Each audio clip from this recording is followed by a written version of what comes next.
Táid dul aigen is le agalibh beag agus chuirm fáilte is fithe is le Donal ó Kelleher. Donal, fáilteróid, bhócha. Donal, you are a professional filmmaker. You could say that, I guess, yeah. Born and reared in Macroom. Yep. A most unusual place to find a professional filmmaker, if I may say so. Sure, we have loads of Kellehers making films here, so it's good to be in good company. We have the very best of them, and again, as you say, it's the Kellehers.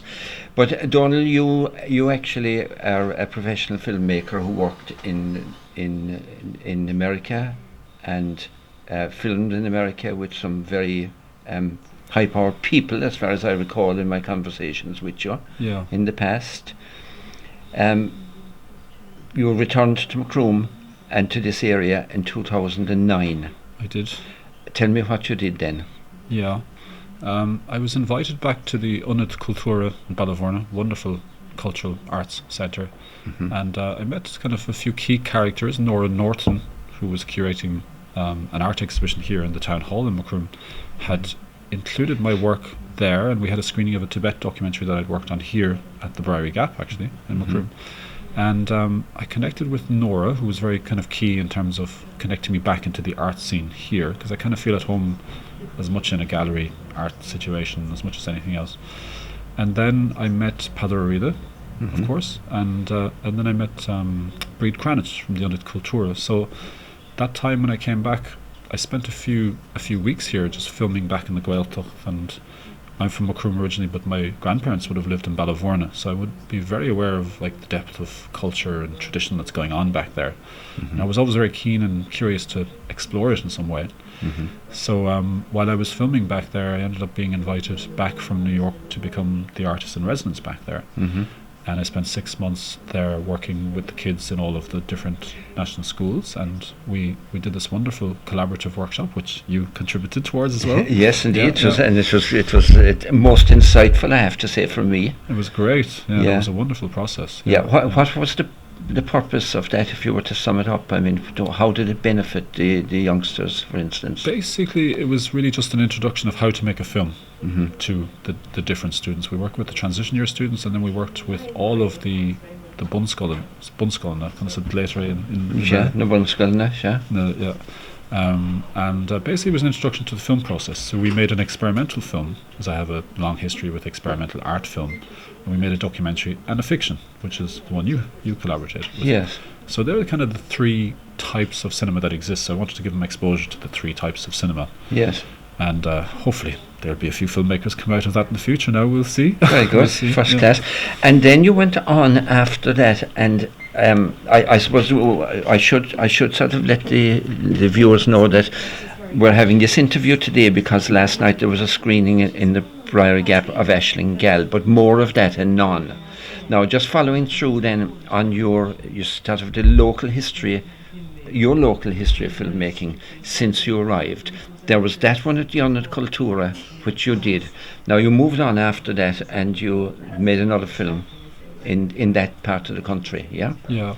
Well, while I was there, Padder started collaborating with Martin Hayes and Queeveen O'Reilly.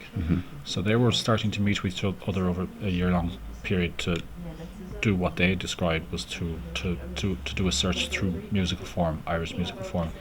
So while I was on that residency, I started filming with them. And a documentary came out of that called Tour, which is the name of their trio, their collaboration, which are still touring. They just released their third album, actually. They'll be releasing it in Dublin next weekend. So I made a documentary with them called Tour. It was fascinating, that. So it was great. I was very lucky because they're three of my musical heroes. So to spend that much time with them, I mean, it was beautiful. So that was screened on RTE, wasn't it? It was broadcast on RTE in April of last year, I think. Yes, April of last year. Yeah. On TG Kelleher. On RTE1. Was it RTE1? I did see it, and I thought it was amazing, really, in that it gave tremendous insight into musicians and how they work and how they compose. I felt. Yeah. And then, of course, much more than that, there was the atmosphere of it and the soul that was involved in all of that. I thought, I was very lucky. I mean, Padder is a national heritage And Martin travels all over the world, brings Irish music to Japan, places you wouldn't even imagine. And then Caoimhín is one of our greatest experimenters, a younger generation. So to get a chance to spend some time with them, it's lovely when your work combines with your passion like that. It's a great process to be involved with. So, yes. Yeah. So Trúr is the beginning of a trilogy, I think you have said in the past. Yeah. Tell me more about that. Well, Trúr was about Irish traditional music. Yes. Very much based in Musgrave. And then while I was at the Unit Cultura, there are classes going on all the time there, as you well know. It's amazing. There's students coming in and out of there from all ages, from as young as 4 or 5 all the way up to 16, 17. And they're all learning how to play musical instruments with the different teachers there. Conal O'Grada is there, Henry Cronin is there. And then they're learning how to sing as well. So they're learning the Sean-nós songs through a scheme called Aisling Geal. And that was the name of the film that we screened here last night. And that was a documentary on the women singers, because the women of the area, they have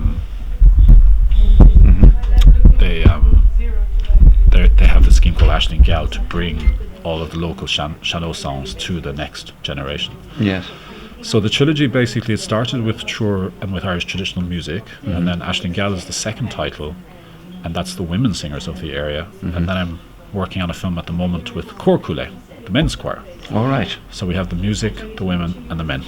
And that's the third one then, is it? Yep, I'm editing that at the moment. So at that stage. Yeah. Now, for people out there, sort of, who are interested in seeing these films, what is the opportunity for them?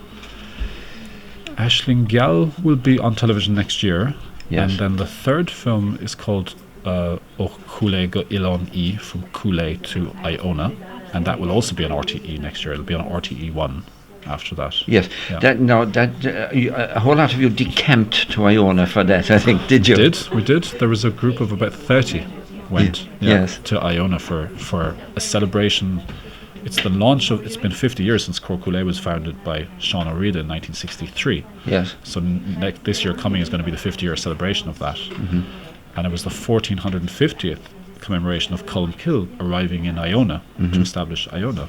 So it was a beautiful synchronicity, and Padre Rita organised an incredible day-long event that included poets, musicians, and politicians from both sides, including our own president, Michael D, travelled there for the occasion. Yeah.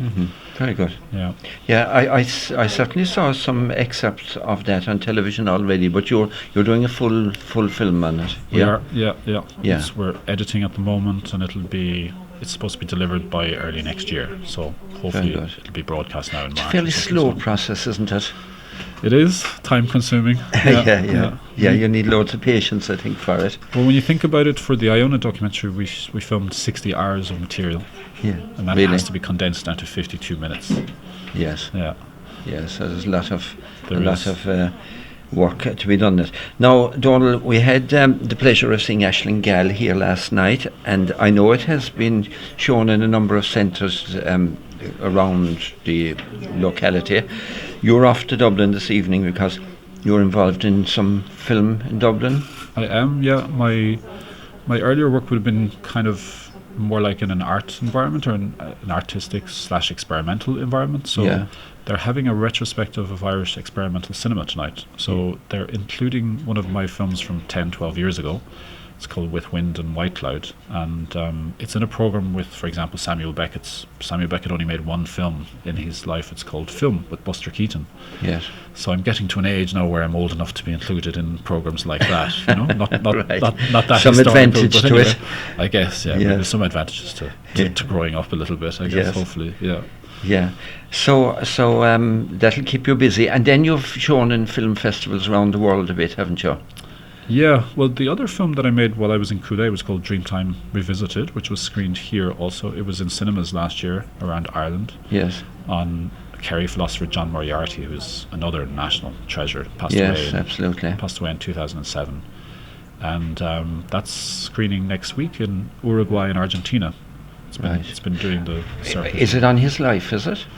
it's inspired by his work. It's a bit of an abstract, creative documentary, but it's inspired by his work and his exploration of Irish mythology. Really. I've attempted to read one of his books, and I'm afraid I was beaten.